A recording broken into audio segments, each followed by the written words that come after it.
We finally done it. We've reached the end. The last 3 episodes of Arcane Season 2, and the last 3 episodes of the series. So we can finally get the resolution of the war between Piltover and Zahn. No, wait, they already did that. We finally get the showdown between Vi and Jinx. No, wait, they already did that too. What are you waiting for? We finally find out if we can save Vander. No, wait, he's dead again. We finally find out what Victor's after. No, wait, he's dead too.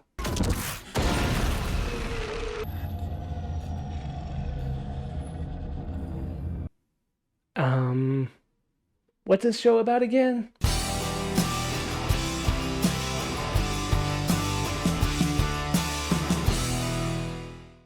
Episode 7, Pretend Like It's the First Time, starts by showing us what occurred in the aftermath of Episode 6, the massive explosion Isha set off with the Hex Gems. Just kidding, we don't know what happened with that yet. Instead, Arcane decides now is the time to follow up with a character who's been missing for the entirety of Part 2. But that isn't the biggest surprise here. The biggest surprise is that this episode does not open with a music video montage. Can they do that? Instead of a montage, we open with a series of close-up shots showing someone working in a rustic study filled with open flame candles, burning right next to stacks of books and loose paper, and a skull. The shots and editing are clearly trying to obscure for the moment who this is and where it is. Interesting choice to start off disorienting the audience when they are looking for answers to a cliffhanger ending. The greatest evil.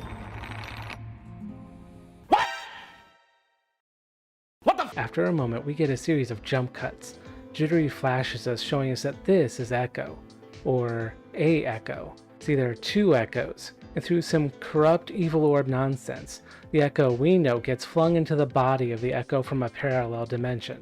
And we know it's an alt dimension because Echo looks different. A refined haircut, set of clothes, and pierced ears shows us that this version of Echo isn't a lower class citizen of the Undercity. But the thing that really hammers home the point is the appearance of Jinx, or should I say Powder, a teenage, well-adjusted, seemingly normal Powder. Of course, disorientation and a healthy dose of PTSD causes Echo to flip out at the sight of her. But then things get even weirder when a very alive Benzo walks in. What in the 7 sumps is all this racket? Echo can't help but hug his former mentor, leaving the others confused. What's gotten into him? Haha, yes, very funny. After the opening credits, the world swirls with out-of-focus color, before solidifying into a dream-like soft focus sequence, showing Echo being ushered into the last drop, where Vander is alive, healthy, and quite happy-looking. And the last drop is not a dark, dingy dive, but instead a nice, brightly lit community bar. Powder presses Echo on why he's out of sorts. What is up with you? You've been out of it all day. And he answers honestly, saying he feels like he woke up in the wrong universe. Feel like I woke up in the wrong universe. Of course, Powder thinks he's speaking euphemistically, chalking it up to him being tired. All the while, Echo is absent-mindedly doodling a picture of the evil orb thing. But the hits just keep on coming, because next, Milo and Clanger walk up. These versions also look like upper-class yuppies, who wear nice clothes and whatever that is on Milo's upper lip. Anyway, the more John Hughesy things get, the more Echo loses it. And I'm getting more annoyed at how pretentious it all is, especially when 2 different characters remark on how essential Powder is to the group. Where would you be without her? A few moments later. What would they do without you? These 2 comments come within a minute of each other. Okay, writers, we get it. You want us to believe that Powder was the glue holding our core cast together, even though that has no real basis on anything that's come before. Actually, in the first season, Vi was the one at the center of the group. But as with other areas of Season 2, the writers are intent on retconning their own story so they can subvert it for something else. Echo is not doing well. He rushes out of the last drop and into an alley where he says goodbye to his lunch. And then he meets another familiar face. Heimerdinger is there also. And not only is it Heimerdinger, but it's our Heimerdinger. One can't go shouting from the rooftops about being thrust into parallel dimensions. Heimerdinger seems far better adjusted to this new reality, and we find out why. The anomaly also scattered us across time. How long have you been here? 1,128 days, 6 hours, and 20 minutes. Wait, so Heimerdinger's been in this alt reality for over 1,000 years. Give or take. Why? It seems a bit excessive, and I can't see any narrative or character reason for this. But then again, I can't see a good reason for this alter dimension hop at all, and this scene doesn't give any reason to it. It's honestly a bit of a mess. Echo asks if Jace also wound up in this alternate world, but Heimerdinger says that Jace wound up somewhere else. I fear he may have wound up elsewhere. The anomaly behaved differently around him. But did it? Jace was the only one to walk up and touch the damn thing, so yes, it reacted to that. But there's no evidence that it behaved differently to Jace. At least nothing that I can see that would lead Heimerdinger to this conclusion. Echo asks if Heimerdinger has found a way to get home, which seems like an odd thing to ask. The professor already admitted that he had lost hope Echo would ever arrive in the same dimension. I grew skeptical you'd arrive, even during my unusually long lifetime. So it's probable that if he already knew a way to get home, he would have used it. But once again, our characters aren't using their brains. Instead, they're following a clunky script, so that we get the exposition we need to fill in all the WTFs that are going on here. But Heimerdinger tells Echo that not only has he not found a way back, he believes it's impossible, because Hex Tech was never invented in this reality. I'm afraid Hex Tech was never invented here. Without it, the evil orb thing doesn't exist there either. Give it time to settle. This place will grow on you, you'll see. Of course, Echo isn't willing to accept that answer. We don't belong here. But before much else can be said, Powder finds them and asks if Echo is willing to go with her to see Vi. But we jump to Jace, a young Jace, not the old man Jace we've seen before. So I suppose we're seeing what happened to him when he was disappeared by the evil orb thing. Jace is laying on the ground surrounded by a dense, misty fog, and upon sitting, he throws up. A lot of that going around. Jace gets up and finds his hammer laying a few feet away. Picking it up, the hammer starts to activate, then short circuits and powers down. At this, Jace decides not to pick it up and drops it again. Why? I don't know, but he sees a hooded figure in the mist that vaguely resembles the wizard, the one who saved him and his mom from a blizzard years ago. Chasing the figure leads Jace out of the fog and into a nightmarish hellscape, a place that I think is supposed to be Piltover, which has been utterly destroyed. Boy, that escalated quickly. Back with Echo and Powder, the two are in a room that Jinx once used when she was working for Silco. It's a bit warmer and more wholesome in this reality. Powder walks over to a small shrine set up for Vi, and talks to her the way that people talk to loved ones at grave sites. I got the not living up to my potential speech from Vander again. So yeah, Vi is dead in this reality. Echo still can't reconcile his old reality with this new one, and for some reason, asks Powder if she killed Vi. Was it you? Something that Powder doesn't take very well. You gave us the tip. We went on that job because of you. It seems that in this reality, Vi and the others attempted the same heist they attempted in our dimension. Only when the gemstone detonated, Vi was killed in the blast. This led to a number of different outcomes and explains why there's no Hex Tech in this dimension. She pushes them away and Echo leaves. You should leave. Go, before I do something I regret. And this is far too melodramatic. We don't have enough connection with these alternate personalities to be invested for this to land effectively. But next we see both Echo and Jace as they wander around, while Heimerdinger does his best Bob Dylan impression. Go and make some mistakes. You live and you learn. Jace sees more of the ruined city of progress, passing petrified husks that used to be people, and now he has his hammer with him. Clearly he went back for it, but it makes me wonder why. Why he dropped it, why he left it, and why he'd go back for it later. And I kind of wonder how he found it again inside that suffocating mist. Seems like it would be easy to lose things in there. But Echo finds his way to Jace's old apartment, which has been ruined by a Hex Tech explosion. But Echo finds a bunch of gemstone shards embedded in the walls of the apartment. And I have questions. We don't have a lot to go on as far as the timeline goes, but it seems it's been a few years since this event happened, so I'm not sure why the building was left the way it is, or why no one recovered all the evidence from this scene. But I guess that's not really important, at least the show doesn't think it is. The music montage ends as Echo comes back to seek out Heimerdinger again. Elsewhere, Jace is spooked when some of the petrified corpses aren't corpses, but something that move. Ouch. Maybe he shouldn't have gone back for that thing after all. Jace continues to tumble and falls through a fissure into a cave, and I still have no idea what this is all about. But apparently, Echo thinks he can use the gemstone fragments to recreate Hextech, and by extension the anomaly that brought them there, so they can use it to go home. I don't know what made him think this would be possible, but Heimerdinger doesn't know either, and throws cold water on the idea, I don't believe this can be done. along with a warning. Tampering with the arcane never ends well, lad. But Echo won't take no for an answer, and comes back with this. You said I was your pupil. I need a professor. Better yet, a partner. He basically tries to guilt trip a being who is thousands of years old with a petulant child's ploy, which already doesn't sound like something Echo would do. But as bad as it is, the result is even worse, because it works. Heimerdinger immediately relents.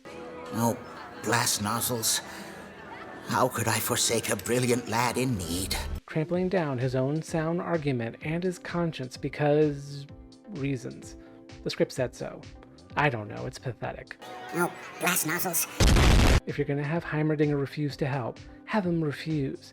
If he's going to agree, have him agree. But don't have him flip-flop in the span of a few seconds because Echo makes a pathetic play at emotional blackmail. You said I was your pupil. Anyway, Jace wakes up an unknown amount of time later, and the things that were chasing him stopped, I guess. Jace is in a cave of some sort. A cave of wonders. And his leg is broken, so he can't climb out. And he manages to scrape together a few pieces of plant life to make a fire. He sets his broken leg himself, and dresses it with strips of cloth he got from somewhere. Also, his leg seems to be infected with some stringy ooze. Time passes. Jace survives by eating something. Time keeps passing. Jace slowly goes crazy thinking about all the choices he's made, the mistakes that led him to where he is. Eventually, he cannibalizes the hammer to make a brace for his broken leg. Impressive he was able to do that with no tools except rocks. Tony Stark was able to build this in a cave with a box of scraps. I'm not Tony Stark. But with the extra support, he is slowly able to climb out of the cave. Echo brings Powder to a spot in the sewer where he's painted a mural of Vi, and they have an awkward, clumsy conversation because Echo wants Powder's help with his project too. Alright, out with it. What do you want from me? Jace makes his way closer and closer to the remains of the Hex Gate, while Echo and his group bond as they work together. And they succeed. Kind of. The singularity they make runs time backwards a few seconds. It's a time loop, huh? A time loop? They experiment with it to see how far back they can go, and Echo figures out it's 4 seconds, because at 5 seconds, Heimerdinger exploded. The limit is 4 seconds. Are you certain, my boy? What were the indicators?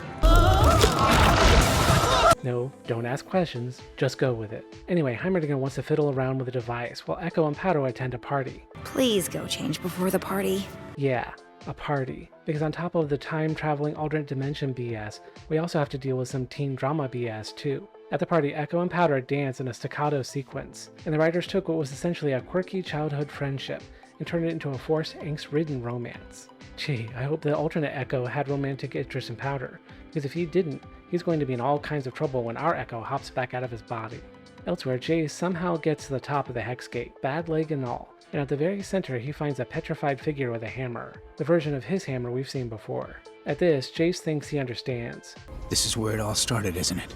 The end of Piltover. And seeing his wizard friend again, Jace says he wants to go back to his time, so he can stop this disaster from happening. Send me back. The wizard gives Jace the crazy hammer and sends him back. Intercut with this, we see that Echo returns from his party to find that Heimerdinger has built some kind of contraption. It creates a big anomaly from the small anomaly and draws in a lot of power. That means they can go home now, right? Well, for some reason, one of the cables isn't connected. Heimerdinger hops off the device and connects the cable, and disappears. He just vanishes. How? Why? Is he dead? Did he get transported somewhere else? The show doesn't tell us, but this sure reads like a death. I must say that since I've met you, lad, I've truly lived. So that's it for Heimerdinger. They just blink him out of existence because... I don't know. But I think he deserved better than to be unexisted like that. In the same flash, the Echoes get separated. Alternate Echo ends up laying on the floor, while our Echo winds up in the magic field. Just long enough for Powder to see him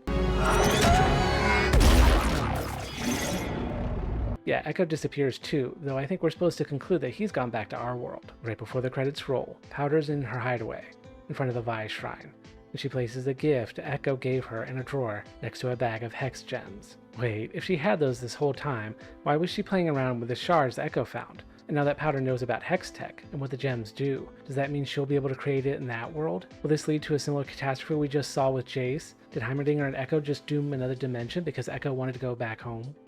I'm gonna find a way back. As you can probably guess, none of these questions get addressed. Either the writers didn't think of them, or they chose to leave it ambiguous. Either way, it leaves problems behind, and damages the already sullied morality of our characters. Honestly, we're approaching Marvel Phase 5 levels of moral bankruptcy here. They'll never know what you sacrificed for them. To sum it up, we took a whole episode on 2 side stories. One to backfill information that we should have already had concerning what happened to Jace, and the other an alternate reality fan fiction. There's little internal consistency here, as the show hasn't given us enough to understand what's going on. Echo, and presumably Heimerdinger too, had their consciousnesses or spirits or whatever flung into alternate dimension cells. But Jace was physically transported to the future. I have no idea if it was the future of our dimension or an alternate dimension in which Piltover experienced the same fate that our dimension is about to experience. But did the wizard also send Echo and Heimerdinger into that alternate reality? Is the evil orb thing only controlled by this evil wizard, or is the evil wizard trying to stop the evil orb thing? Again, I have a lot of questions, so let's keep going and see if we'll get some answers to them.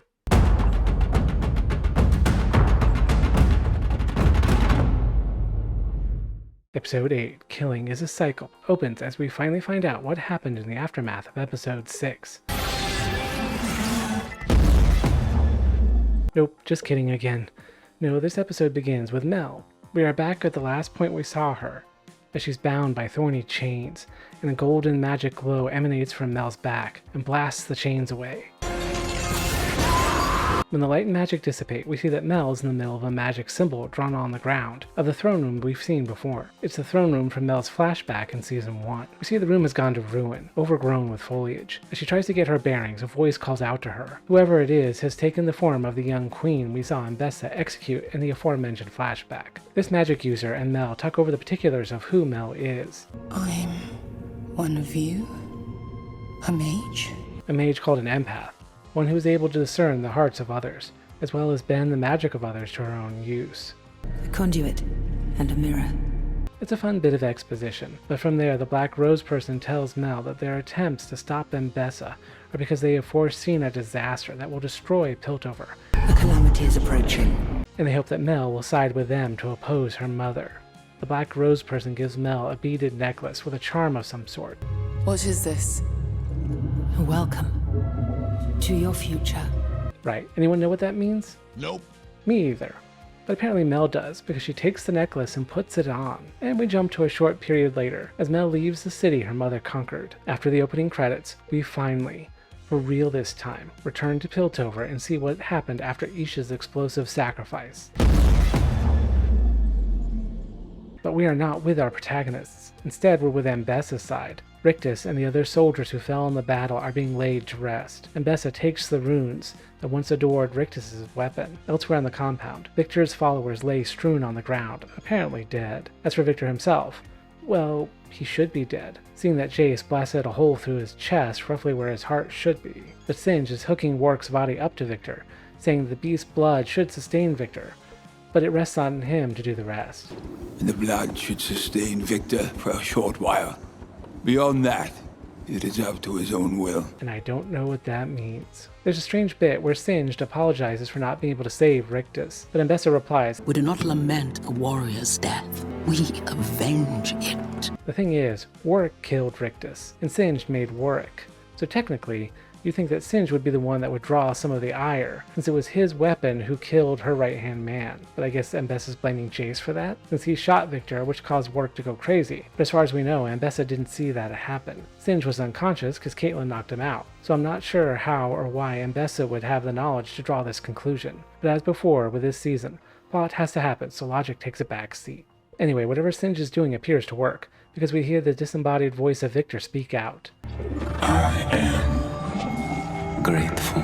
Apparently Victor's body may be dead, but he's still alive in that weird other space we saw him floating in earlier. Then, instead of using a ghost voice, Huck's body rises from the ground and starts speaking for Victor. Now you might be asking yourself, If he can just cast his voice from the ether, why would he go all horror show and speak through a corpse? Oh, it gets better, because next all the corpses start talking. Victor says they are all one. We are one. This is the glorious evolution. What? What does that mean? And did Victor's followers know they were all melding into a super being? Did they become part of it by choice? Or did they have no idea what they were signing up for when they were just looking for some healing? This is a place of peace. So many questions. But it doesn't stop there. Victor mentions the evil orb thing inside the Hex Gate could help him complete his work. And Ambessa wants to know if it'll help Victor evolve others. This will allow you to evolve others? Wait. What evolution does she think he's talking about? All his followers are dead, and now he's puppeteering them like an evil necromaniacal villain. What exactly does Ambessa see as an upside here? I don't know, but she promises Victor to help him reach the Hex Gate. I will deliver you to this anomaly, if you agree to empower every soldier I bring you. By making them his puppets too? Writers, this isn't making sense. Ambessa is a highly cynical, paranoid person who doesn't trust easily. By all rights, she should be at odds with Victor, not offering him help. I know I sound like a broken record at this point, but it's because the show is repeatedly tossing any semblance of storytelling out the window in a rush for a nonsensical series of events motivated by nothing but the writer's own whims. The plot, world building, and most of all the characters are all being eviscerated by the sheer weight of everything they aren't explaining. And with each additional hit, the damage is compounded until there's nothing left for an audience member like me to hold on to. No reason to stay invested, no reason to care.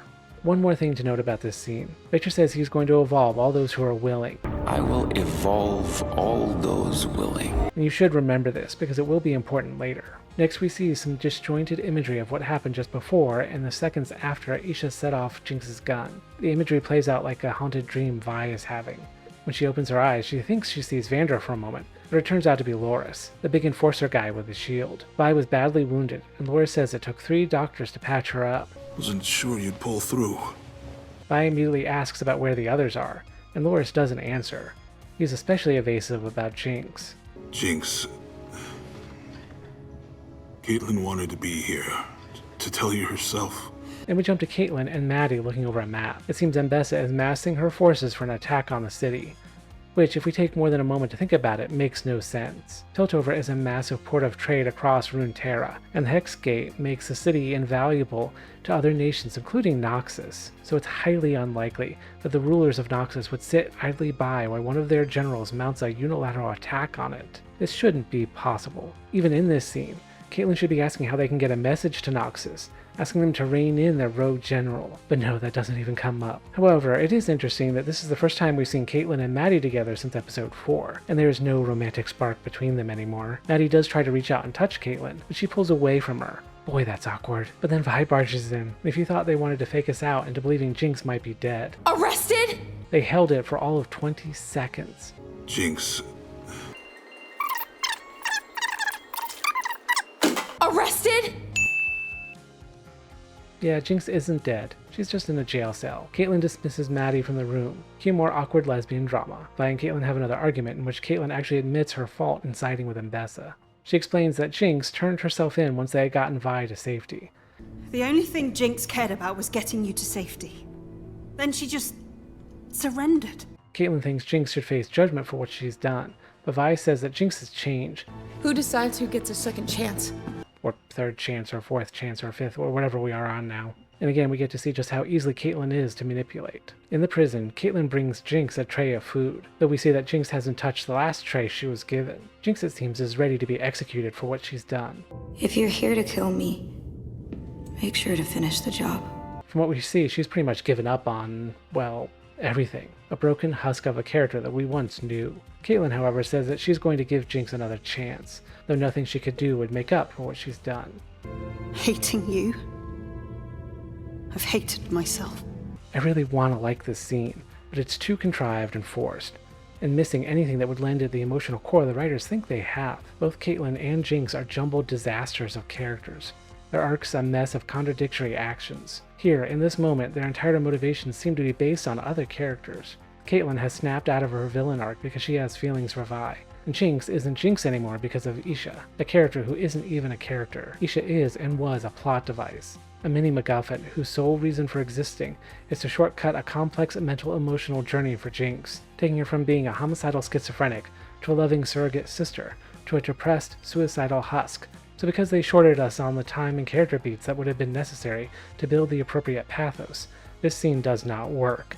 It ends up as a painfully clunky, hollow melodrama. But the best part is, however important you think Isha is, she isn't mentioned once in this entire episode. No one asks about her, explains what happened to her. She isn't given a burial, a eulogy, or a second thought. They give more time to honoring Rictus than Isha.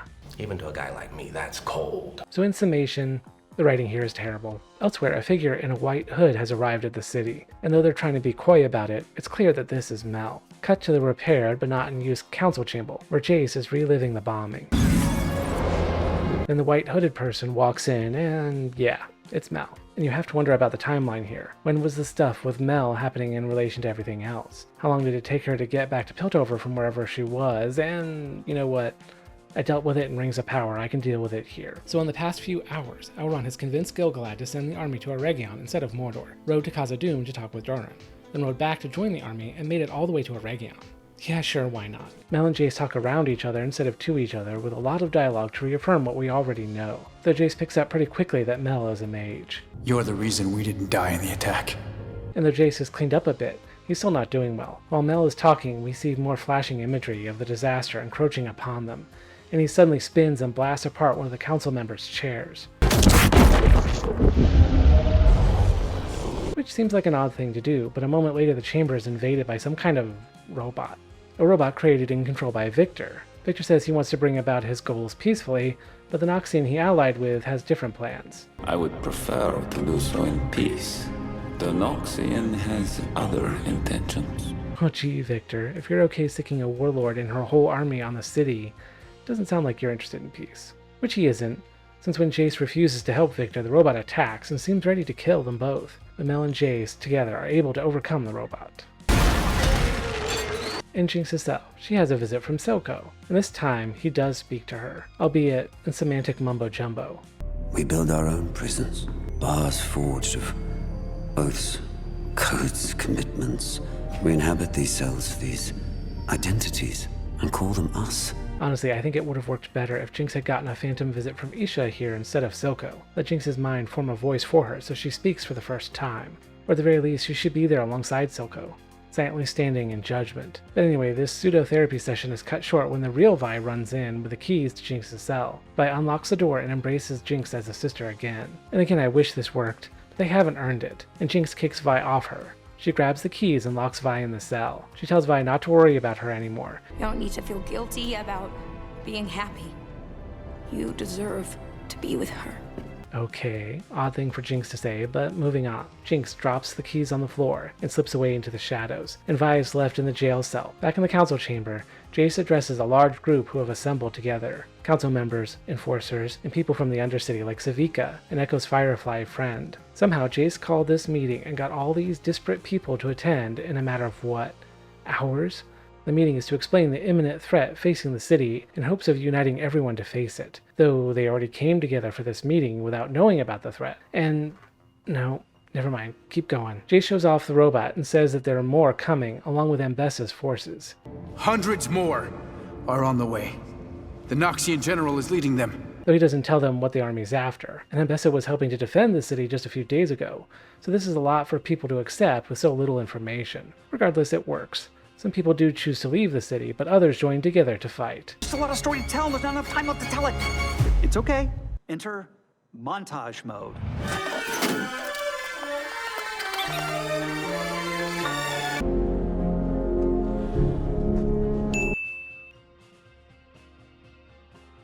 Caitlin finds Vi locked in a jail cell. She opens it and teases Vi.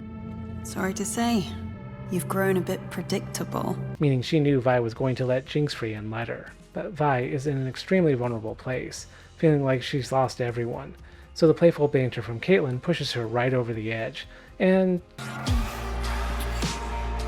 yeah, that happens. The two of them get it on, in a jail cell. Now, I hate to rain on the shipping parade. I'm lying. No, I don't. But I have to take a moment and appreciate how much the writers have bungled this relationship. I'm sure it'll win some praise for its diversity and inclusion, but in the few episodes they gave us where these two are a thing, we've had them be on again, off again, domestic abuse, and prison sex. Instead of a deep, meaningful relationship, the writers instead pulled out every lesbian cliche and trope in the book. Well, I guess there is one they haven't used. But all they have to do is kill one of these two off in the final battle, and that would complete the set. So that's something to look forward to, at least. Anyway, Vi and Caitlin are, busy. Mel goes to see her mother. Ambessa is shocked and genuinely relieved to see her daughter, but Mel wastes no time confronting Ambessa. I know about the Black Rose. Mel then asks Ambessa to abandon her crusade against Piltover. Board your boats. Leave our shores. I will join you. But Ambessa's hatred for mages and the Arcane runs too deep. She says mages and magic violates the only principle she cares about. Their very nature violates the most core of Noxian principles, that every one of us is equal on the battlefield. But Ambessa is partnering with Victor, who at this point is little better than a mage, hoping that he will use magic to deliver her super soldiers so she can dominate the battlefield. And that just seems contradictory. But that is what I've come to expect from this show, so it's not a surprise. Point is, Ambessa is not deterred, and she doesn't want Mel's help. Singe is playing around with his equipment, and in the Netherrealm, Sky disappears, and I don't know how to explain whatever this is.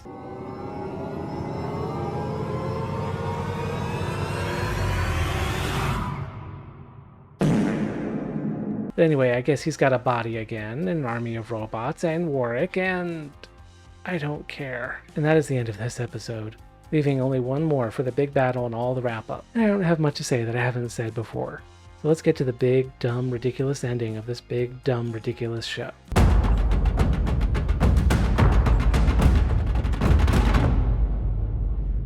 For the final episode, The Dirt Under Your Nails, they bring back the music video montage thing. The writers thought they would need to hammer home that Jinx is depressed and suicidal, so they give us a melancholy song while Jinx burns down key locations from her past. Silco's office, the last drop, their old hideout. As with some of the other montages, this one is visually striking, and it does carry a bit of resonance, as we see places that we've known so well going up in flames. But I also have a bit of an issue with the song. It is haunting and it fits the imagery, but it also is overwrought, and some of the lyrics just don't match Jinx's character. Lines like this. I used to have strength, but I ran out of hope. Jinx has never epitomized hope. Since her emergence in episode 4 of season 1, she has exemplified chaos, death, and destruction. The pivotal scene at the end of season 1 sees her giving up any kind of hope to embrace her madness. And no, I don't count any of her changes in this season. As I've already explained at length, those changes are contrived, forced, and not given enough substance to have any weight. And as with other music videos, this sequence is another way to skip through character beats, so that we buy that Jinx is fully prepared to end her own life. Jinx puts a Hex Tech gem into one of her grenades and sets it off, but just as she begins to blast apart, time runs backwards and Echo's voice calls out to stop her. Wait! Talk about timing.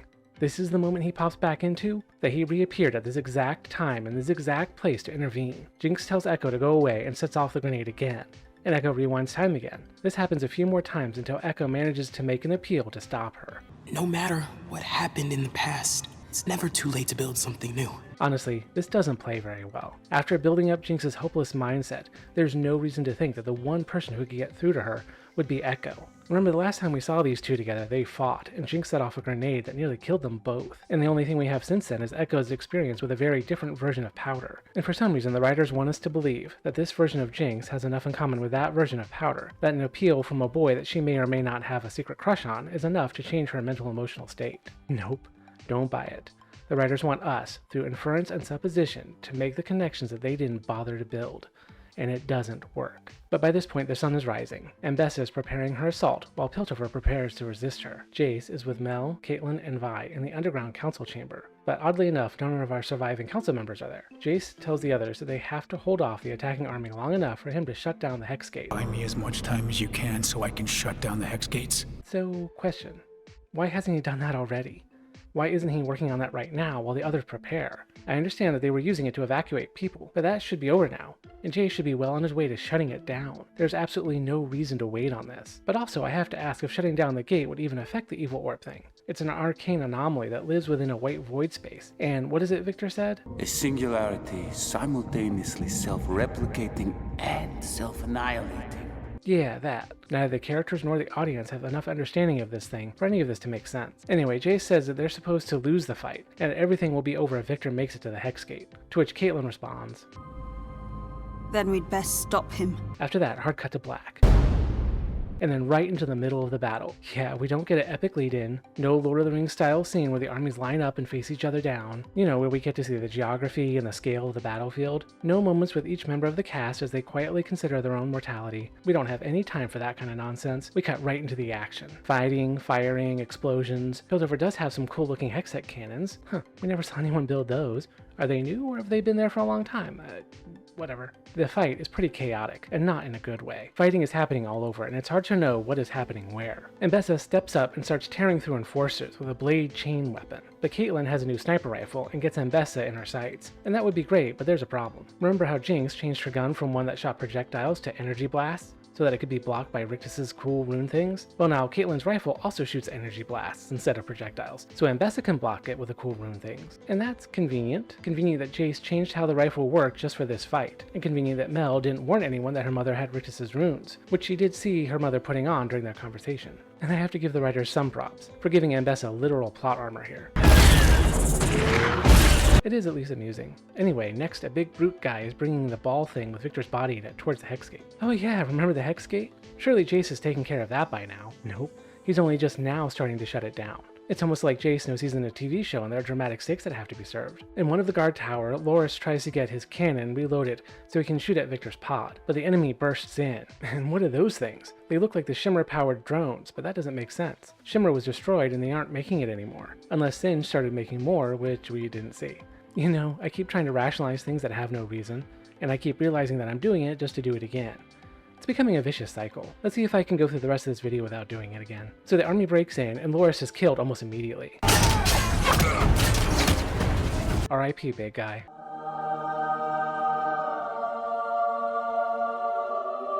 Caitlin, Maddie, and some of the other enforcers make it down to where Mbessa and her men are. They throw smoke grenades and send some poor sap on what looks like a suicide run. But he doesn't make it, so the enforcer with no name. Seriously, this guy was part of Caitlin's strike team early in the season, and he still doesn't have a name. Anyway, he picks up the bomb and carries it over to Victor's pod, where it seems it isn't a suicide pack, but a sticky bomb. Our enforcer guy sets the bomb and runs, but a stray nail somehow got caught in the mechanism and prevents it from going off. Gee, that's convenient. Then Caitlin and the others are knocked out from behind. And when she comes back to consciousness an unknown amount of time later, she sees that herself and the other enforcers have been caught because the Noxians are suddenly taking prisoners. Caitlin turns around to see who knocked her out, and, dramatic pause, it was Maddie. Say what? That's interesting. When did Caitlin's fling betray her? Was it recent? Is it some kind of lover's quarrel because Caitlin hooked up with Vi again? Well, no. Mbessa walks up and says, I warned you of the hazards of professional entanglement. Calling back to her line in episode 4 implies that Maddie was working with Mbessa the entire time, which presents a number of issues. Most rest on the fact that Maddie's actions up until now don't provide any setup for it. Back in episode 4, when she and Caitlin were talking in bed, she says this. You could call it off. We established the council. All you have to do is give the order. Now, if she were an agent for Mbessa, wouldn't she be guiding Caitlin toward working with her? To downplay Caitlyn's anxieties and manipulate her into being more compliant? It feels like this is a twist that was thought of late in the process, and they crammed it in. Also, I want to point out that there has been a time jump here, where Caitlin was knocked out. Even if that period of time was short, our other characters have been on pause that whole time. Vi was pinned, Jace was powering down the Hex Gate, and time just hasn't moved for them. But here, Caitlin grabs Maddie's rifle and clocks her with it before trying to shoot Mbessa. And the old warlord proves she's too fast. Ouch. Luckily for Caitlin, it's a small dagger in a non-vital spot. But why would Mbessa just wound her and not kill her outright? Why to make Maddie do it, of course. Why would she do that? I don't know. But it doesn't matter, because when Maddie does pull the trigger, the bullet gets deflected off some magical barrier and ricochets right into her skull. What was the point of her character again? The doors of the Hex Gate dramatically open to reveal Mel, who was the one who threw up the shield to protect Caitlin, even though she couldn't see what was happening from inside the building. Too bad she didn't do that earlier, she could have saved a few people. But it seems like Mel also knows she's in a TV show, and there are dramatic stakes that have to happen. Mel comes forward to make one last appeal to avoid more bloodshed, but Mbessa calls Mel a fox. Still a fox. Calling back to an earlier conversation about foxes and wolves. A wolf has no mercy. Then she calls on her soldiers. So I guess at this point, Mbessa's talk about putting family first and doing everything she's done to protect Mel goes right out the window. I did what you could not. For you. For the family. Soldier! Because Mbessa knows that she's on a TV show and there are stakes that have to happen. But the standoff doesn't last long because punk music starts playing, colored smoke bombs go off, and Jinx appears on a big dirigible craft of some sort, with Echo and some of his Firelight buddies, who whiz around on their hoverboard thingies. Oh, and a bunch of people from Zahn have also shown up, including Savika. Sure, she walked away and refused to fight, but something happened, off-screen, to change her mind. Sure, why not? In the chaos, our captured forces get up and get back into the fight. And just as we thought, Vi is still in the guard tower surrounded by foes, almost as if time hasn't passed at all for her. Jinx and Echo lend a hand while a random enforcer tries to get the cannon working again, which he does, and shoots Victor's pod, which is empty. Dun dun dun! So apparently the whole frontal assault thing was a feint. Down by the hex gate, Victor's new body emerges to cut through the door and enters the chamber where Jace is still working. And yeah, he hasn't finished yet. But let's back up a moment. Victor claimed he needed Mbessa's help to get to the hex gate, because he couldn't do it alone. I do not have the strength to overcome the defense he will raise against me. But now we see the whole assault was a feint, so Victor managed to bypass all of it and waltzed right into the tower. So this whole big battle is contrived BS, because the writers really wanted a big battle at the end of the show, but couldn't think of a legitimate way to make it happen. I mean, look at Victor's new body. How is he supposed to be too weak to do this on his own? Anyway, things keep going from bad to worse, because outside, Warwick and an army of robot people show up. They start grabbing people, seemingly to convert them too. And this is a bit of a problem for me. Remember that line of Victor's I asked you to remember from the last episode? I will evolve all those willing. Yeah, that line. That would imply that Victor wouldn't forcibly evolve people against their will. So either something changed or he was lying, because the robots aren't even offering people a convert or die choice here. They're just converting them. While this happens, Mel tries again to talk her mother down. And again, it doesn't work. At least not before Caitlin interrupts. Shut up and fight! Because Caitlin knows that she's on a TV show and stakes have to happen. And Caitlin and Mbessa fight. Meanwhile, robots swarm over the Hexgate tower, and Warwick appears in front of Vi. Jinx distracts the beast by shooting it, and succeeds at getting his attention. Echo swoops down to help Vi, and the two manage to help Jinx by crashing the dirigible into the Hexgate. Yeah, I'm not so sure about that tactic, but hey, it looks cool. The fight between Mbessa, Mel, and Caitlin is still going, while Victor gets his evil villain monologue, where he openly says choice is false. Choice is false. So yeah, apparently he was BSing everyone the whole time. This might have been an interesting idea if they weren't also trying to make Victor a sympathetic character with a noble if misguided goal. Sorry writers, if you're aiming to make Victor a Thanos-style villain, you fell pretty wide of the mark. Anyway, we see that Jace's idea of shutting down the Hexgate was just to pop out every power cell just about halfway, conveniently still resting in the receptacles, so that Victor can use his magic to just pop them all in again. Boy, that's convenient. If Jace had pulled them all the way out, Victor would have had a much harder time reactivating the Hexgate. Outside, the ladies' fight continues, and Caitlin trades one of her eyes for getting a hold of Mbessa's runestones. Now defenses against magic, Mel activates her necklace, and Mbessa is swallowed by the Black Rose Void. And the Black Rose person does something to her. Then Mel breaks into the Void, and though the Black Rose lady tries to restrain her, Mel proves too strong and blasts the Void away, which frees both her and Mbessa. But whatever the Black Rose lady did took its toll, because Mbessa has just enough strength to tell Mel she really is a wolf. You are the wolf. And then dies. Right. I really don't understand how any of that worked. Why would Mel let the Black Rose take her mom, then intervene to stop them, but not before they had killed her? And I don't know what exactly killed Mbessa or what that means for Mel going forward. But that's the end of that, I guess. With Mbessa gone, her troops stand down, and this part of the battle is over.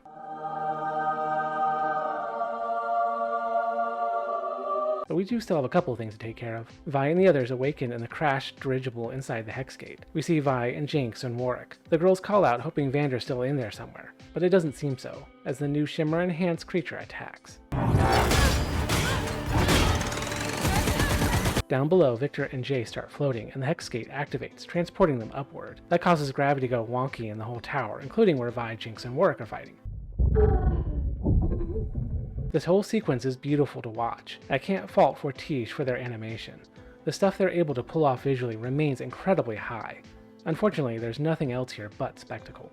Jace and Victor arrive at the roof of the Hexgate, and an all too familiar scene meets them. The foundation of the catastrophe Jace witnessed in the other dimension.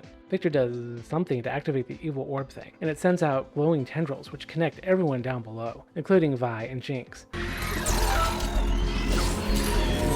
but not Echo, who wakes up to see all of this. On the roof, Victor brings Jace into the nether space, where everyone is being connected, and Jace tells Victor he's trying to fix things that aren't broken, that there's beauty in imperfections. You've always wanted to cure what you thought were weaknesses.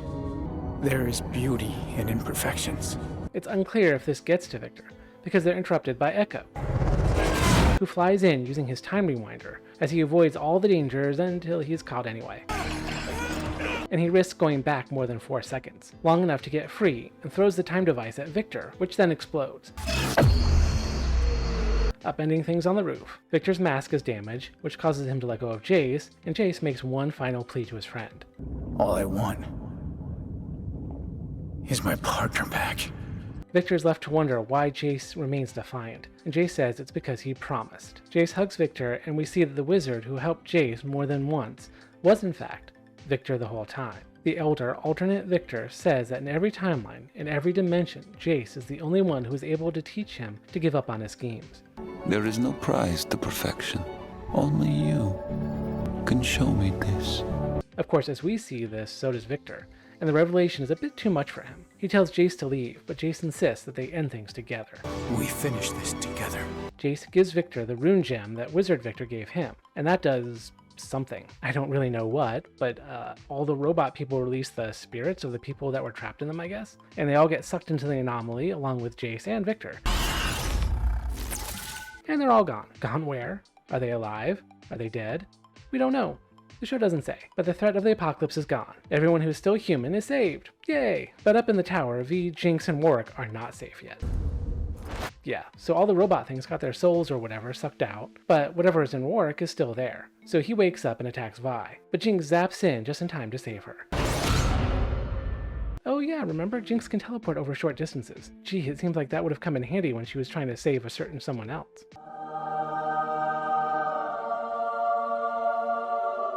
Anyway, Vi's holding onto Jinx and Warwick's holding onto her, and the platform's giving way.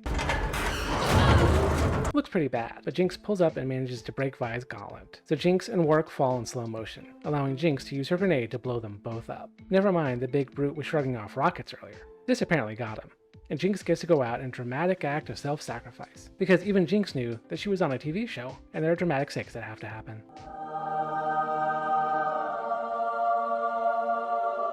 Later, at a memorial service, bowls with the names of those who have died are lit on fire and blow away in the wind, while Caitlin has a voiceover about how the War of Piltover will be remembered. You may read about the war in Piltover. It wasn't really a war. It was like one battle. But the point here isn't accuracy. It's posterity. We see everyone has learned their lesson. Piltover and Zon are now united in peace, as we see a newly formed council has representatives of both cities. The Noxians head home, and we finally see an eye patch sporting Caitlin and Vi at home together, apparently committing to an actual relationship. And with that, Arcane ends. Ha!